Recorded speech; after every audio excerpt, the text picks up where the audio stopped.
Vámonos de lleno. Le pido por favor al equipo que nos grabe para saludar con muchísimo gusto a un gran amigo, al periodista y escritor Ricardo Sevilla, quien hoy pues nos trae la doble investigación especial de Sin Censura con motivo del fin de año, y una que es verdaderamente dolorosa, preocupante, sobre los ataques y los abusos sexuales en nuestra máxima casa de estudios. Pero te saludo con mucho gusto, querido Ricardo. Primero que todo, te mando un abrazo. ¿Cómo estás, querido amigo? Abrazo recibido, bien correspondido, y te voy a decir, mi querido Toño, que me hace muchísima falta porque estoy que tiemblo del coraje al ver estos documentos. De verdad, pocas veces yo me compenetro tanto con un tema, y usted sabe muy bien que estamos desde hace prácticamente meses abordando el tema de la Universidad Nacional Autónoma de México, pero en particular, me ha dolido muchísimo, porque lo que le voy a presentar a continuación son una serie de cifras francamente escalofriantes, mi querido Toño. Así que yo espero que tú también te encuentres de lo mejor. Yo lo estoy, te agradezco mucho tus deferencias como siempre, pero vámonos por favor, mi querido Toño, a los datos duros, porque la gente se tiene que enterar de esto que le voy a presentar. Sí, vamos directamente con eso. Te entiendo perfectamente como papá, como padre de familia que eres, que soy, y usted también se va a aterrorizar con lo que le va a presentar Ricardo Sevilla en la investigación especial. Así que, querido Ricardo, pues este micrófono es tuyo. Por favor, exhíbelos bien con esos datos duros. Muchas gracias, mi querido Toño, público memorioso. Y como le digo, y dice muy bien también mi querido Toño, usted y yo, muchos mexicanos, muchas mexicanas, tenemos hijos, tenemos hijas, y esto es terrible. Déjeme decirle que Enrique Graue dejó a la UNAM despedazada y llena de acosadores, de hostigadores y de abusadores sexuales. Y es que déjeme informarle que del 6 de noviembre de 2015 al 29 de marzo de 2023, como está en estos documentos, cuando Enrique Graue todavía fungía y fingía como rector de la UNAM, la máxima casa de estudios, la otrora máxima casa de estudios, dejó más de 1,500 denuncias por acoso, por hostigamiento y por abuso sexual. Y la Unidad de Atención de Violencia de Género de la UNAM se mostró incapaz de actuar para proteger a la comunidad universitaria, para proteger a la comunidad estudiantil, y tuvo que reconocer con un cinismo que hiela la piel haber recibido 580 denuncias por acoso sexual, 404 denuncias por hostigamiento sexual y 571 denuncias por abuso sexual. Y le digo más, en el caso del acoso sexual, la UNAM ha declarado a regañadientes y después de meses de que se lo consultamos, que 121 de las denuncias se quedaron en trámite nada más, mientras que en el caso del hostigamiento sexual, 65 de las denuncias también se quedaron en trámite. Y quizá lo más alarmante, 119 denuncias por abuso sexual también se quedaron en un simple trámite. Bueno, de estas más de 1,500 denuncias, la administración de Enrique Graue solo resolvió amonestar o dar un exhorto en 244 de los casos. Un pequeño exhorto, una pequeña amonestación para que los abusadores, los acosadores, los hostigadores ya no lo volvieran a hacer. Bueno, la sanción más frecuente que se le ocurrió a la administración de Graue fue dar a los acosadores, a los hostigadores, a los abusadores sexuales una suspensión. Es decir, 460 denuncias fueron resueltas con una simple suspensión, que se fueran un rato de las aulas, nada más.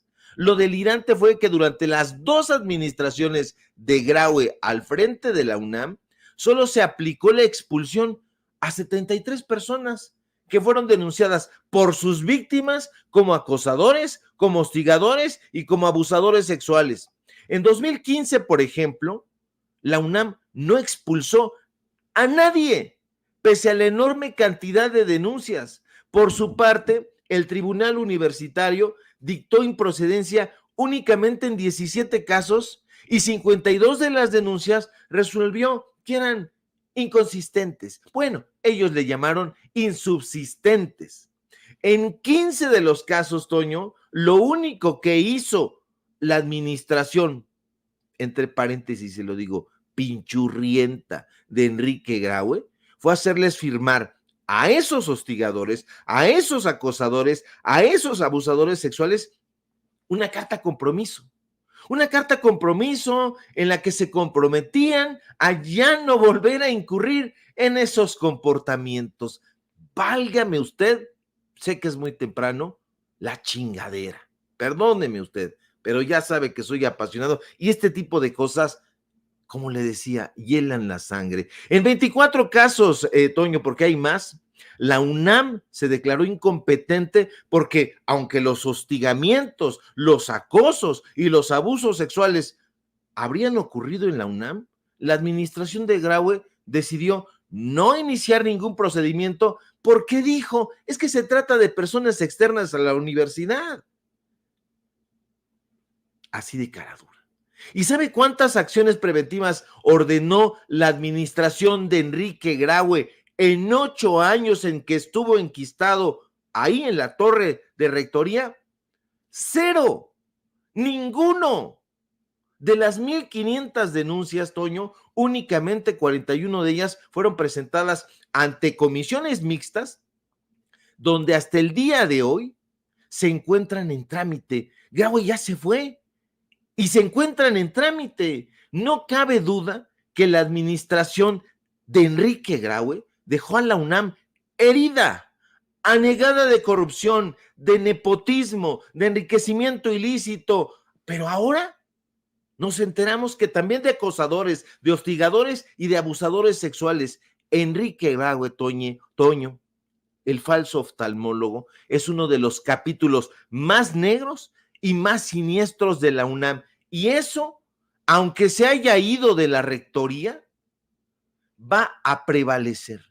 Esta administración se tiene que comprometer a resolver todos estos casos, porque son casos que laceran a todo el pueblo de México.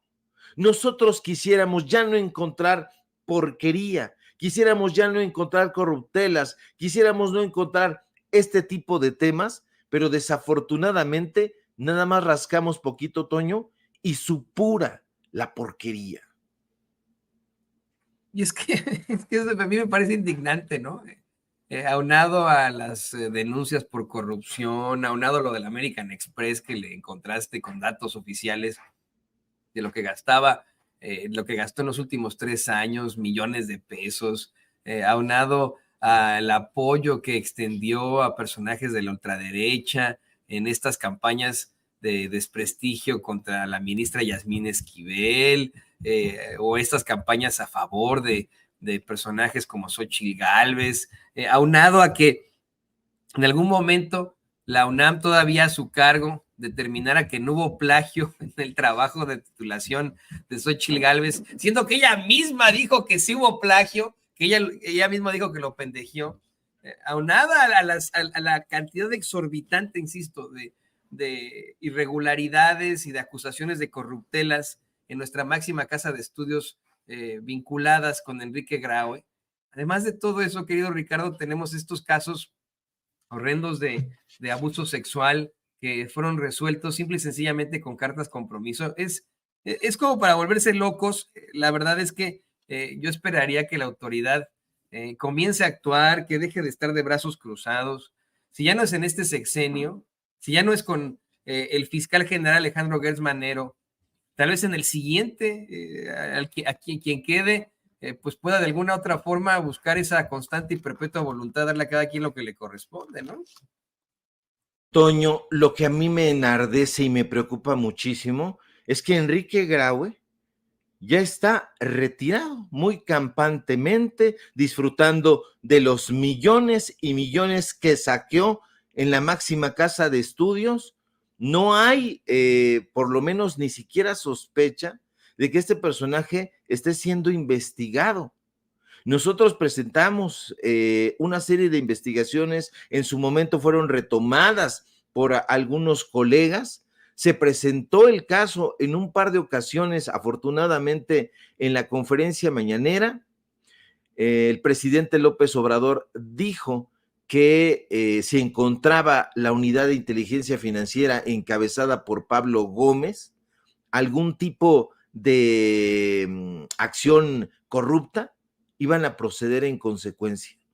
Yo no puedo entender hasta este momento que en la unidad de inteligencia financiera no hayan encontrado ningún dato duro, ningún tipo de información que revele todas estas corruptelas, y no lo puedo entender porque yo quiero pensar, quiero imaginar que en esa unidad de inteligencia financiera tienen a investigadores muy capaces, tienen acceso a una cantidad de información que debería darnos a nosotros un poco de envidia, a los periodistas que estamos investigando por nuestra cuenta y con recursos propios, recursos, hay que decirlo también, muy, muy básicos, muy sencillos, y lo hemos encontrado.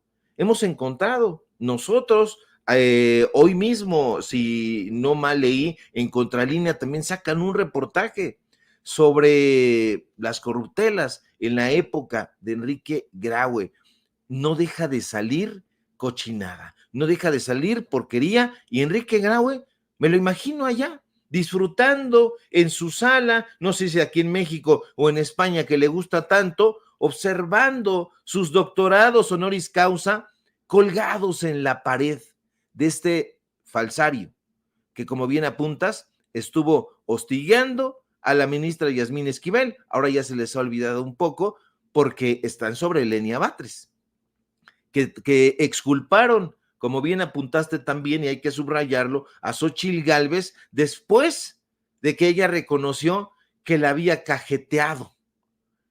La mandaron a hacer otra vez la tarea, ponle las citas que no le habías colocado ahí, Xóchitl, y se acabó, no hay ningún problema. La UNAM está anegada de corrupción, está secuestrada por la derecha, aunque los mismos derechosos digan lo contrario, pero dígame si no, ahí el Instituto de Investigaciones Jurídicas, teniendo a Mónica González Contró como su directora, teniendo ahí enquistado como investigador, no sabemos qué está investigando Lorenzo Córdoba, teniendo ahí en la Facultad de Economía a Ciro Murayama, de descanso, porque llegó después de estar tanto tiempo en el Instituto Nacional Electoral, estuvo una semana, año sabático, porque ya se cansó el señor. Son fregaderas, mi querido Toño.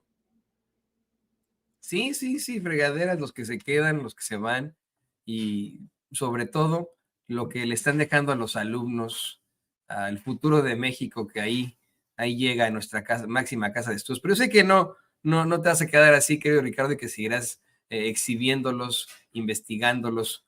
Así que, ¿qué te parece que hagamos otro caso indignante de personajes muy parecidos también, muy, muy del estilo? Le voy a pedir al equipo que nos grabe.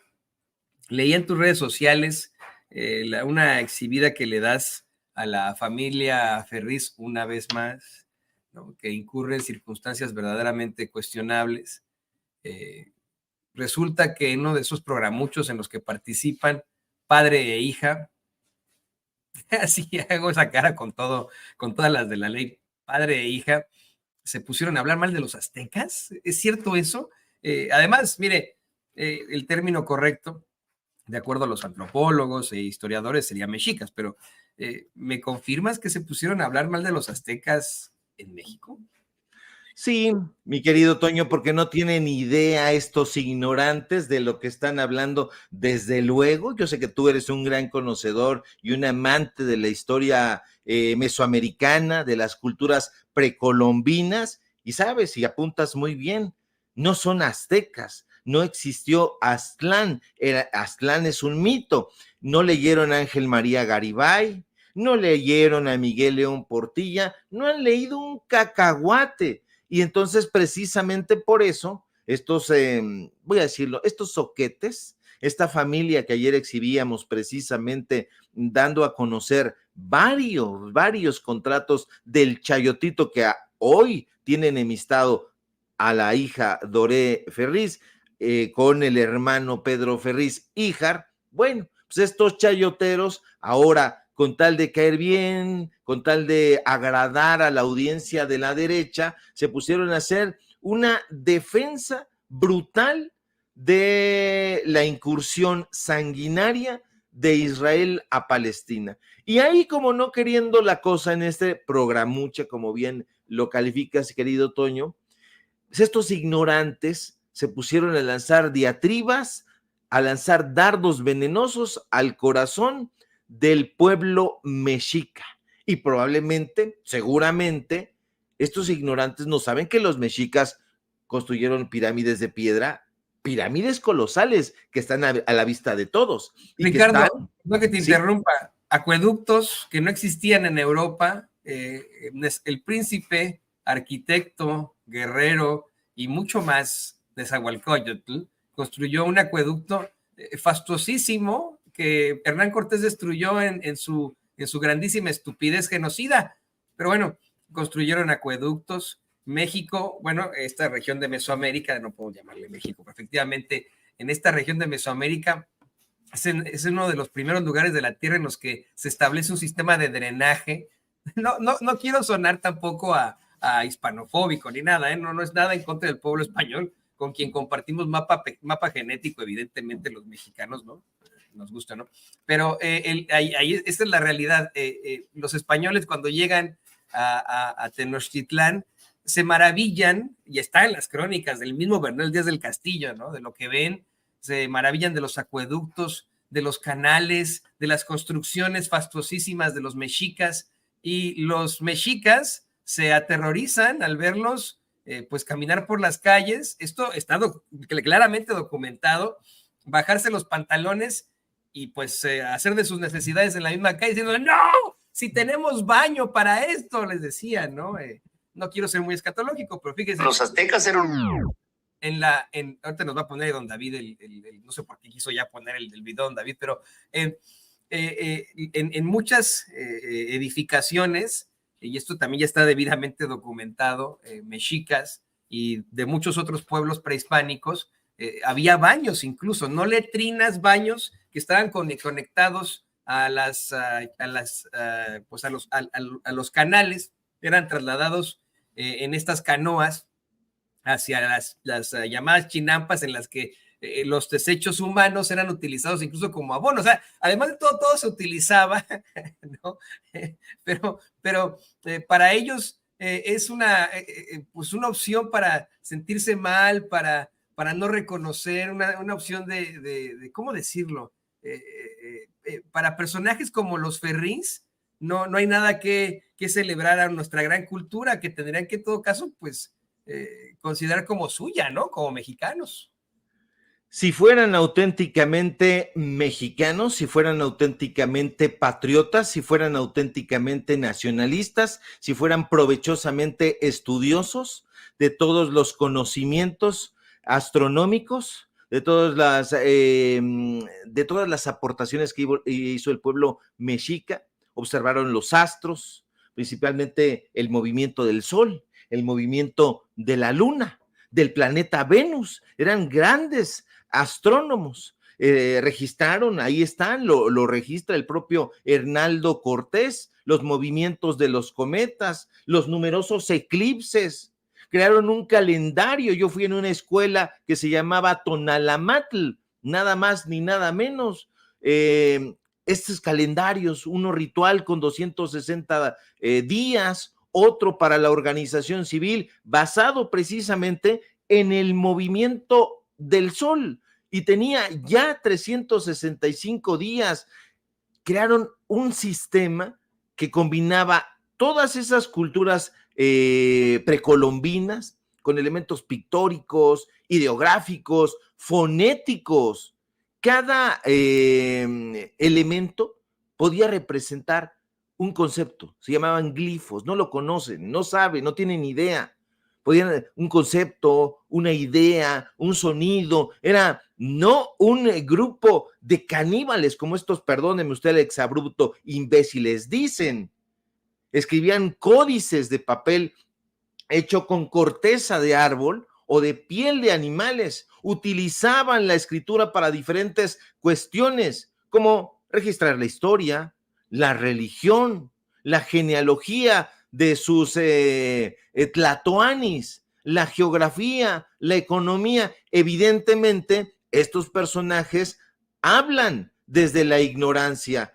Yo ahí enfrente, no en este librero, que no está de adorno público memorioso, a diferencia de los adornos que esos personajes tienen, sino que están, no sé si debida o indebidamente leídos, apuntados, discutidos, criticados, esos libros. Allá enfrente tengo precisamente una colección también, creo que provechosamente leída, de una serie de episodios donde vemos de un lado la historia contada por los castellanos y la historia contada precisamente a través de los códices. Entonces, evidentemente, esta familia Ferriz, chayotera, vividora, no ha leído un cacahuate y piensan simple y sencillamente que con su facundia, su ligereza verbal, van a poder ofender a quien sea. Y efectivamente, si fueran estos personajes sensatos, se sentirían orgullosos de formar parte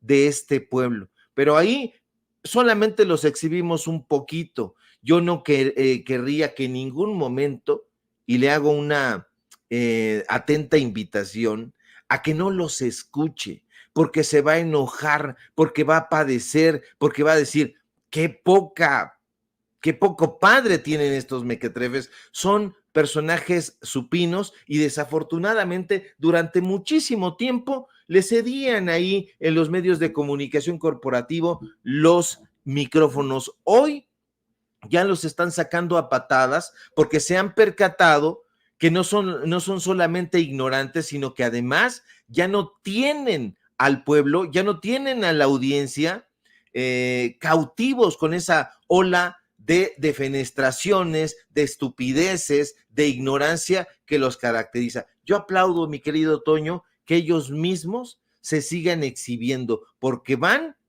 para el suelo, para el subsuelo. Ya la gente no quiere desinformarse con estos disquecomunicadores que ya se ve, ni siquiera entre ellos se pueden soportar y están peleando por el chayote. Buen chayote, 1,200,000 pesos, mi querido Toño. Pues, ¿qué te parece? No, yo sí digo que lo veamos. ¿Qué te parece que ponemos estos infames, los vemos, los escuchamos? Deja tú chayoteros, es que es un concurso de circunstancias despreciables en las que ha incurrido esta familia, con mucho respeto. La verdad es que no podríamos de alguna otra forma generalizar en cuanto a una familia. Sería incluso incorrecto, injusto, por ejemplo, en el caso de la familia Calderón Zavala, que atacáramos a los otros dos miembros que nunca hablan, ¿no? No solo a Luis Felipe, que es me parece que es el hijo mayor, sino tienen a otro hijo y a la hija. O sea, no por el papá, la mamá, que son muy nefarios, y el hijo que trajeron al mundo, que también ha resultado ser muy, muy nefario, podríamos establecer que los otros dos hijitos sean también nefarios. Pero pues en el caso de los Ferriz, ¿qué hacemos, no? Tenemos estos personajes verdaderamente infames, despreciables, que aparte de todo, es que esto es inaudito, se expresan así de una cultura que les guste o no, pues es parte de ellos por haber nacido en México, simple y sencillamente. Si ellos de alguna otra forma no comparten, y eso cómo le molesta a la gente, mapa genético con el pueblo mexica o con algún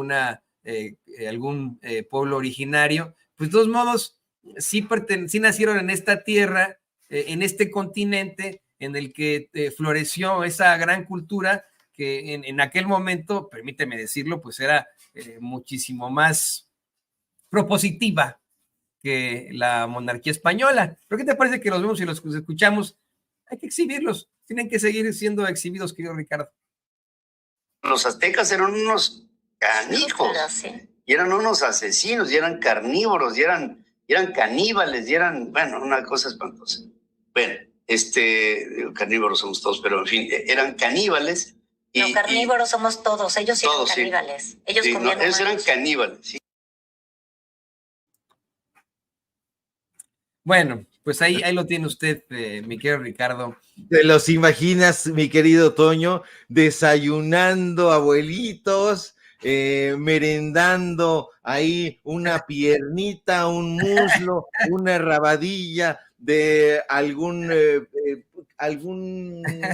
señora que iba pasando por ahí? Son básicos, son ramplones. Uno quisiera tener un debate, Toño, pero ¿cómo lo haces ahí? Sí, no exactamente. Aparte son comentarios que lanzan muy al aire, que lanzan así muy al estilo la tía panista en la cena de Navidad, ¿no? Con pues circunstancias que no se pueden sustentar. ¿Existió el canibalismo entre las culturas prehispánicas? Ritualmente sí, ritualísticamente sí, pero no era como menciona Ricardo de forma graciosa, no era que llegaban allá al burger y por favor, denme una hamburguesa de Ricardo Sevilla o un taco de Toño Ruiz. Pues, además, estaría muy rico ese taco y esa hamburguesa, querido Ricardo, ¿no? A nosotros sí nos quisieran estos personajes devorar, o por lo menos destrozar periodísticamente. No lo van a conseguir. Estaba desafortunadamente viendo estos episodios porque yo creo que es muy importante seguir exhibiéndolos con sus propias palabras. Lo hemos repetido una y otra vez. Basta simple y sencillamente ponerlos frente al espejo y que ellos se den cuenta de lo monstruosos que son. Hay un cuento de Harper Philip Lovecraft que se llama The Outsider, y entonces en The Outsider, pues él siente miedo de los monstruos, de los engendros, y un mal día se pone frente al espejo y se da cuenta que no hay engendros ni monstruos, sino que él es el engendro, que él es el monstruo, y precisamente por eso la gente huye de él. Entonces estos personajes engendros, en el peor sentido del término, son personajes que no tienen la menor sensatez, que no tienen el compromiso periodístico de informarse previamente antes de hacer cualquier incursión en algún medio de comunicación. Y olvídese usted de que esté hablando yo de la radio, de la televisión, esos medios de comunicación anquilosados, sino en cualquier espacio. Si tú vas a hablar de un tema, necesitas saber del tema, necesitas estudiar a propósito de él, y si no lo conoces, simple y sencillamente vas a decir, ¿sabes qué? Yo no me subo a este tema, pero ellos no. Acuérdate, Sergio Sarmiento, y hoy lo vuelve a exhibir el presidente, pues es experto en aerodinámica, es experto en todo o sea, tú quieres saber, no sé, mañana, ¿qué experto en qué amanecerá?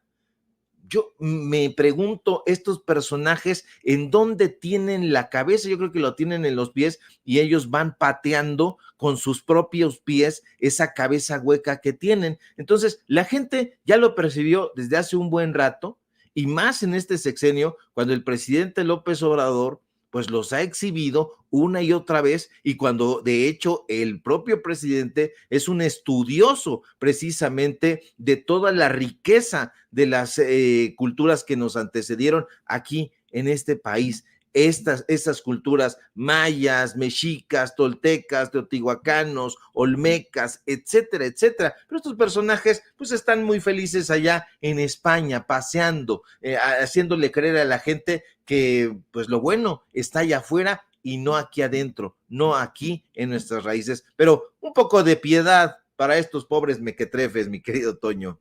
Para estos monstruos. Y fíjate cómo es que para esos monstruos nosotros somos los monstruos. Eso que mencionas es un concepto muy interesante, esto bueno de H.P. Lovecraft, pero este concepto literario tan interesante de para los monstruos nosotros también somos monstruos, me trae a la mente libros como el de Station Eleven, se llama Emily St. John, pues la escritora, o el tan usado en muchas películas, han hecho como 70 películas de eso, Soy Leyenda de Richard Matheson, ¿no? También este concepto de cómo es que se sataniza de alguna otra forma a grupos humanos, ¿no? Y lo que para ellos son monstruosidades, para nosotros son otro tipo de circunstancias. Cuando para nosotros ellos son monstruos, nosotros, suena muy repetitivo, ¿no? Son los verdaderos monstruos. Ellos se los ferris, por ejemplo, se aterrorizan de la cultura mexica y yo estoy aterrorizado, veo monstruosa la cultura ferris, pero monstruosa, parece que son monstruosos como familia, empezando, mira, yo sé que hay mucha gente que lo quiere y etcétera, empezando por el abuelito que veía ovnis y fantasmas, hasta los hijitos, bueno, ahí el Pedro, ese hijito, a mí esto me parece monstruoso, ¿no? Pero bueno, pues querido Ricardo, qué bueno que lo pudimos exhibir aquí y lo pudimos platicar, a pesar de que hay muchos comentarios y críticas de que te interrumpo y que pues ya me calle la boca y no sé qué. Bueno, no se preocupe, Ricardo también conduce los espacios aquí en Sin Censura. En algún momento me podré yo ir a la chingada, ¿no? Ya que se queden los demás. Ya no lo molestaré usted con las interrupciones aquí en Sin Censura. Mientras tanto, querido Ricardo, pues te agradezco por esta muy interesante plática y te pido por favor que nos compartas tus redes sociales. No, hombre, no me interrumpes, mi querido Toño. Yo considero estas participaciones una conversación contigo, con Vicente, con el público que nos ve y que nos escucha, y aprendemos muchísimo de la gente, el uno del otro. Yo siempre voy a todos los lugares a conversar, a escuchar todas con muchísima atención todas estas lecciones que me llevo muy provechosamente, y yo te agradezco como siempre tu deferencia, esta plática, este espacio. Sígueme por favor en mis redes sociales, en X @Sevilla Crítico, en Facebook Ricardo Sevilla Así Nada Más, en Paralelo 24, y hoy tenemos informativo en punto de las 9. Ya no estamos a las 8:30, ya nos vamos a las 9, pero ahí vamos a estar, y por supuesto aquí en La Familia Sin Censura, donde hay estas ricas conversaciones, mi querido Toño. Te mando un fuerte abrazo y permanecemos pendientes a la información y a la reacción de estos apátridas. Sí, estos apátridas, monstruosos apátridas, estos monstruitos. Querido Ricardo, te mando un abrazo. Ahí lo tiene usted, el escritor y periodista, con esta gran intelectualidad, el queridísimo Ricardo Sevilla, aquí en Sin Censura. Y mire,